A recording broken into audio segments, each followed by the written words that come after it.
മലബന്ധമാണ് പ്രശ്നം.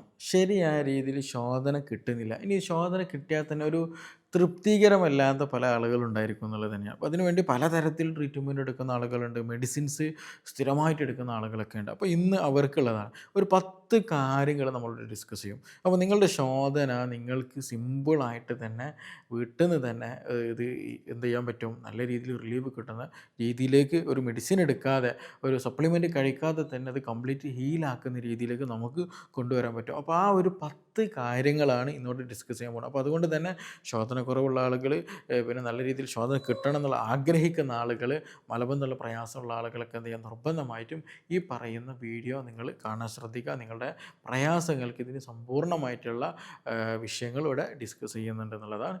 എൻ്റെ പേര് doctor Siraj, medical officer, QNB health care, Koduvally.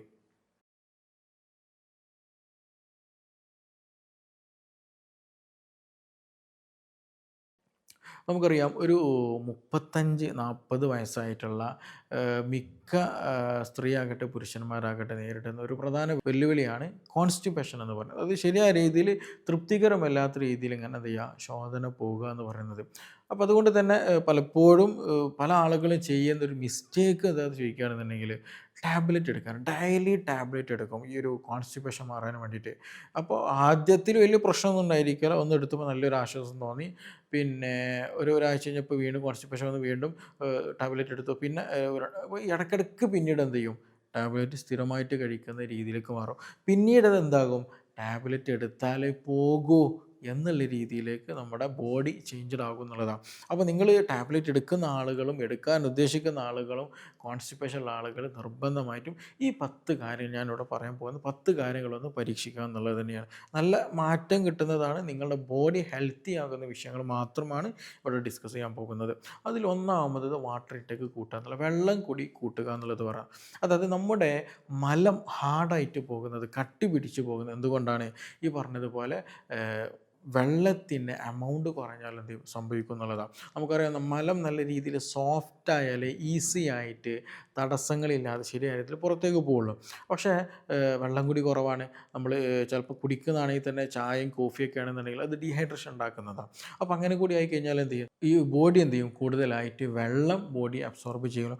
മലം നല്ല രീതിയിൽ ഹാർഡായിട്ട് ഓവറായിട്ട് കട്ടി പിടിക്കുന്ന ഒരവസ്ഥ. അപ്പോൾ സ്വാഭാവികമായിട്ട് എന്ത് ചെയ്യും, നമുക്ക് ടോയ്ലറ്റിൽ പോകാനുള്ള ടെൻഡൻസി ഉണ്ടാകില്ല. ടെൻഡൻസി വന്നാൽ തന്നെ നമുക്ക് ശോധന കിട്ടില്ല. നമ്മൾ ടോയ്ലറ്റിൽ പോയിരിക്കും, നല്ല സിവിയർ പെയിൻഫുള്ളായിട്ട് വേദന എടുക്കും. അപ്പോൾ എവിടെയാണ് നമ്മൾ ആ ഒരു ഫിഷർ വരിക, അതുപോലെ ഫിസ്റ്റുലിൻ്റെ പ്രശ്നങ്ങൾ വരിക, അതുപോലെ തന്നെ ഫിസ്റ്റുലിൻ്റെ പ്രശ്നങ്ങൾ വരിക, അതുപോലെ പൈൽസിൻ്റെ പ്രശ്നങ്ങൾ വരിക, അങ്ങനെയുള്ള ബുദ്ധിമുട്ടുകളൊക്കെ ഉണ്ടാകാറുള്ളത്. അപ്പോൾ ദിവസവും നല്ല രീതിയിൽ വെള്ളം കുടിക്കുക. അത് എത്ര കുടിക്കണം എന്ന് ചോദിക്കുകയാണെങ്കിൽ ഒരു 2.5-3 ലിറ്റർ ആവറേജ് എന്ത് ചെയ്യണം, ഒരാൾ കുടിക്കുക എന്നുള്ളത് തന്നെ. ഇപ്പോൾ നിങ്ങൾ നല്ല രീതിയിൽ പുറത്ത് പണിയെടുക്കുന്ന ഒരാളെ, വെയിൽ കൊള്ളുന്ന ആളുകളാണെങ്കിൽ അതിനനുസരിച്ചിട്ട് എന്ത് ചെയ്യണം, വെള്ളം കൂടി കൂട്ടാൻ ശ്രദ്ധിക്കുക എന്നുള്ളത് തന്നെയാണ്. അപ്പോൾ നല്ല രീതിയിൽ വെള്ളം കുടിച്ചാൽ ഹൈഡ്രേഷൻ നമ്മുടെ ബോഡിയിൽ നിലനിർത്താൻ പറ്റും. മലം സോഫ്റ്റ് ആകാൻ അത് സഹായിക്കും. ഈസി ആയിട്ട് മലം പോകാൻ അത് ഹെൽപ്പ് ചെയ്യും എന്നുള്ളത് തന്നെയാണ്. രണ്ടാമതായി നമ്മൾ ശ്രദ്ധിക്കേണ്ടത് ഫൈബർ റിച്ച് ആയിട്ടുള്ള ഭക്ഷണങ്ങൾ കഴിക്കുക എന്നുള്ളത്. നാരുകൾ അടങ്ങിയ ഭക്ഷണങ്ങൾ നല്ല രീതിയിൽ കഴിക്കുക. ചീര, മുരിങ്ങ, പിന്നെ അങ്ങനെയുള്ള ഭക്ഷണങ്ങൾ എന്ത് ചെയ്യണം, കൂടുതൽ ഇലക്കറികൾ, പഴവർഗ്ഗങ്ങളൊക്കെ കൂടുതലായിട്ട് കഴിക്കുക എന്നുള്ളത്. അപ്പോൾ ഈ നാരുകൾ അടങ്ങിയ ഭക്ഷണങ്ങൾ കഴിക്കുമ്പോൾ ബെനിഫിറ്റ് ഏതാണെന്ന് ചോദിക്കുകയാണെന്നുണ്ടെങ്കിൽ, മലം നല്ല രീതിയിൽ സോഫ്റ്റ് ആകും. ഞാൻ നേരത്തെ പറഞ്ഞു, ഈ വെള്ളം നല്ല രീതിയിൽ സോഫ്റ്റ് ആകാനും മലം സോഫ്റ്റ് ആകാനും സഹായിക്കുന്ന ഒരു ഘടകമാണെന്നുള്ളത്. അതേപോലെ തന്നെയാണ് ഈ ഫൈബർ എന്ന് പറയുന്നത്. ഈ നല്ല ഫൈബർ നമ്മുടെ ബോഡിയിലുണ്ടെങ്കിൽ എന്താ സംഭവിക്കുക, ഈ മലം നല്ല രീതിയിൽ എന്ത് ചെയ്യും, ഫൈബർ അടങ്ങിയിട്ടുണ്ടെങ്കിൽ വെള്ളം അബ്സോർപ്ഷൻ കൂട്ടാനും വെള്ളം നിലനിർത്താനും അത് നന്നായിട്ട് സഹായിക്കും എന്നുള്ളതാണ്. അപ്പോൾ അതുകൊണ്ട് തന്നെ നമ്മൾ കഴിക്കുന്ന ഭക്ഷണത്തിൽ എന്ത് ചെയ്യണം, പച്ചക്കറികളും ഫ്രൂട്ട്സുകളും ഉണ്ടെങ്കിൽ, അപ്പോൾ പ്രത്യേകിച്ച് എടുത്ത് പറഞ്ഞാൽ പേരക്ക നല്ലൊരു ഓപ്ഷനാണ്. അതുപോലെ അത്തിപ്പഴം നല്ലൊരു ഓപ്ഷൻസാണ്. അതുപോലെ അവോക്കാഡോ പോലെ നല്ല അത് ഫ്രൂട്ട്സുകൾ ഓപ്ഷനാണ്. അതുപോലെ ഡ്രൈ ഫ്രൂട്ട്സുകൾ നല്ലൊരു ഓപ്ഷനാണ്. ഇതൊക്കെ എന്ത് ചെയ്യുക, നല്ല രീതിയിൽ കഴിക്കുക. അതുപോലെ മുന്തിരി, മുസമ്പി, മാങ്ങ പോലെയുള്ളതൊക്കെ എന്ത് ചെയ്യണം, നമ്മളെ ഭക്ഷണത്തിൽ നല്ല രീതിയിൽ ഉൾപ്പെടുത്തുക. ഫൈബറിൻ്റെ കണ്ടൻറ്റ് ഒന്ന് ഇമ്പ്രൂവ് ആക്കാനൊന്ന് ശ്രദ്ധിക്കുക എന്നുള്ളതാണ്. ഇനി മറ്റും നമ്മൾ ശ്രദ്ധിക്കാനത് റെഗുലറായിട്ട് എന്ത് ചെയ്യണം, എക്സസൈസ് ചെയ്യണം. ഇപ്പോൾ പൊതുവായിട്ട് ഇത് ഈ ഒരു കോൺസ്റ്റിപ്പേഷൻ ആർക്ക് കാണാറുണ്ടറിയാം, ഈ ഒരു സെഡൻറ്ററി ലൈഫുള്ള ആളുകൾക്ക്, അതായത് ഒരു ഭാഗത്ത് അടങ്ങി ഒതുങ്ങിയിട്ട് ജോലി ചെയ്യുന്ന, ഓഫീസ് വർക്കുകൾ ചെയ്യുന്ന ആളുകൾക്ക് കോൺസ്റ്റിപ്പേഷൻ നല്ല രീതിയിൽ കൂടുന്നുള്ളത്. അതായത് ബോഡിയിൽ എന്ത് ചെയ്യും, നല്ല രീതിയിൽ മസ്കുലർ ആക്ടിവിറ്റി കുറഞ്ഞിട്ടുണ്ടാകും എന്നുള്ളതാണ്. നമുക്കറിയാം നമ്മുടെ ബോഡി നല്ല മസിൽക്കുലർ ആക്ടിവിറ്റി ഉണ്ടാകുന്ന സമയത്താണ് സർക്കുലേഷൻ ഇമ്പ്രൂവ് ആകുക, അതുപോലെ ഹോർമോൺ പ്രൊഡക്ഷൻസൊക്കെ പലതും ഇമ്പ്രൂവ് ആകുന്നത്, അതുപോലെ എനർജി കൂട്ടുന്നത്, നമ്മുടെ ഇൻസുലിൻ മെറ്റബോളിസം ഒക്കെ ഒന്ന് നല്ല രീതിയിൽ പ്രോപ്പർ ആകുന്നതൊക്കെ ഈ മസ്കുലർ മൂവ്മെൻറ്റ് കൂട്ടുന്ന സമയത്താണ്. അപ്പോൾ നമ്മളൊരു ഭാഗത്ത് കൂടുതൽ ചടഞ്ഞിരിഞ്ഞ് എക്സസൈസ് കാര്യങ്ങൾ ചെയ്യുന്നില്ല, മൂവ്മെൻറ്റ് കൈയും കാലം ഇളകുന്നില്ല, അങ്ങനെ ആയി കഴിഞ്ഞാൽ എന്ത് ചെയ്യും, നമ്മുടെ ഇൻറ്റസ്റ്റൈനലും മസിലുകളും വീക്കായിട്ട് പോകും. നമ്മൾ ഈ എക്സസൈസുകൾ നല്ല രീതിയിൽ ചെയ്യുന്ന സമയത്ത് നമ്മുടെ ബോഡി ഓവറോൾ എന്ത് ചെയ്യുന്നുണ്ട്, അതിൻ്റെ ബെനിഫിറ്റ്സ് ഗുണങ്ങൾ കിട്ടുന്നുണ്ട് എന്നുള്ളതാണ്. അപ്പോൾ നല്ല രീതിയിൽ ദിവസം എക്സസൈസ് ഒക്കെ ചെയ്യുക, പ്രത്യേകിച്ച് അബ്ഡോമിനൽ റീജിയണിൽ നല്ല മസ്കുലർ ആക്ടിവിറ്റി കൂട്ടുന്ന എക്സസൈസുകൾ നല്ലോണം ചെയ്യുക. ബ്രീത്തിങ് എക്സസൈസുകളൊക്കെ എന്ത് ചെയ്യുക, നല്ലോണം ചെയ്യുക. യോഗ പോലെയുള്ള നല്ല പോസ്ചറുകൾ എന്ത് ചെയ്യുക, നമ്മൾ ചെയ്യുക എന്നുള്ളതാണ്. അപ്പോൾ ഈ പറഞ്ഞതുപോലെ ഇൻറ്റസ്റ്റൈനൽ മൂവ്മെൻറ്റ് കൂട്ടാൻ എന്ത് ചെയ്യും, ഈ പറഞ്ഞ എക്സസൈസ് നമ്മൾ നല്ലോണം സഹായിക്കുക. അപ്പോൾ മൂവ്മെൻറ്റ് കൂടുന്ന സമയത്താണ്, അല്ലെങ്കിൽ അത് പ്രോപ്പർ ആകുന്ന സമയത്താണ് ഈ കോൺസ്റ്റിപ്പേഷൻ മാറിയിട്ട് നല്ല നോർമൽ ഒരു ടോയ്ലറ്റിങ് നമുക്ക് ലഭിക്കുകയുള്ളൂ. അപ്പോൾ എന്ത് ചെയ്യുക, ദിവസം നല്ല രീതിയിൽ എക്സസൈസ് ചെയ്യുന്നുണ്ടെന്ന് ഉറപ്പുവരുത്തുക എന്നുള്ളതാണ്. ഇനി അതേപോലെ നമ്മൾ എല്ലാ ദിവസവും ഒരു നിശ്ചിത സമയം അതിനെ ഒന്ന് കണ്ടെത്തുക എന്നുള്ളതാണ്. അതിപ്പോൾ പല ആളുകളുണ്ട് 8 മണിക്ക് ടോയ്ലറ്റിൽ പോകണം എന്നുള്ളത് ഒരു നിർബന്ധിത, അല്ലെങ്കിൽ അതൊരു ചിട്ടയായിട്ടുണ്ടാകും എന്നുള്ളതാണ്. അപ്പോൾ അത് നല്ലതാണ്, നമ്മുടെ ഒരു ബയോളജിക്കൽ ക്ലോക്കിന് അത് നന്നായിട്ട് ഹെൽപ്പ് ചെയ്യുന്നൊരു കാര്യം കൂടിയാണ്. അപ്പോൾ ഒരു എക്സാക്റ്റ് ടൈം എന്ത് ചെയ്യുക, നമ്മൾ ടോയ്ലറ്റിങ്ങിൽ കണ്ടെത്തുക എന്നുള്ളത് തന്നെയാണ്. ഇനി മറ്റൊരു റീസൺ നമ്മൾ ശ്രദ്ധിക്കാനുള്ളത്, ടോയ്ലറ്റിങ്ങിന് നിങ്ങൾക്ക് ഫീലിംഗ് വന്നു കഴിഞ്ഞാൽ ഒരിക്കലും പിടിച്ചു വെക്കരുത്. അത് പലരും ചെയ്യുന്നൊരു മിസ്റ്റേക്കാണ്. അതായത് ടോയ്ലറ്റ് പോകാൻ തോന്നുന്നുണ്ടെന്ന് വെച്ചിട്ടുണ്ടെങ്കിൽ, ചിലപ്പോൾ ഇപ്പോൾ കുട്ടികളൊക്കെ ആണെന്നുണ്ടെങ്കിൽ, അല്ലെങ്കിൽ നമ്മൾ ക്ലാസ് എടുത്തുകൊണ്ടിരിക്കുകയാണെന്നുണ്ടെങ്കിൽ സ്റ്റുഡൻസ് എന്ത് ചെയ്യില്ല, ടീച്ചറോട് ചോദിക്കില്ല, മടിയായിരിക്കും ടോയ്ലറ്റിൽ പോകണമെന്ന് പറയുന്നത്. എന്നിട്ട് അത് ക്ലാസ് കഴിയുന്നവർ പിടിച്ചിരിക്കുക, അല്ലെങ്കിൽ എന്തെങ്കിലും മീറ്റിംഗ് നടക്കുകയാണെങ്കിൽ അങ്ങനെ ചെയ്യുക. പിന്നെ ചിലപ്പോൾ നമ്മൾ ട്രാവലിംഗ് ഒക്കെ വന്ന് ഇടയിൽ പെട്ടിട്ടുണ്ടെങ്കിൽ എന്തെയും അവിടെയും പ്രശ്നമാണ്.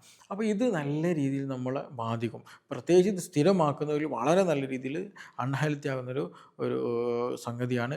ടോയ്ലറ്റിങ്ങിൽ നിങ്ങൾക്ക് ഉണ്ടെന്നുണ്ടെങ്കിൽ എന്ത് ചെയ്യണം, നല്ല രീതിയിൽ ആ ഒരു സമയത്ത് തന്നെ ടോയ്ലറ്റ് എടുക്കാൻ ശ്രദ്ധിക്കുക. ഇല്ലാതെ നമ്മുടെ ഇമ്പൾസ്, നമ്മുടെ ബോഡി മെക്കാനിസത്തിലൊക്കെ അത് മാറ്റങ്ങൾ വരും. പിന്നെ ഫീലിങ്സ് അല്ലെങ്കിൽ ആ സെൻസേഷനിലൊക്കെ എന്ത് ചെയ്യും, മാറ്റങ്ങൾ ഗ്രാജുവലി വരും. അപ്പോൾ സമയത്തിന് ടോയ്ലറ്റിൽ പോകാണ്ടെന്നുണ്ടെങ്കിൽ ഉടൻ തന്നെ ടോയ്ലറ്റിൽ പോകാൻ ശ്രദ്ധിക്കുക എന്നുള്ളതാണ്.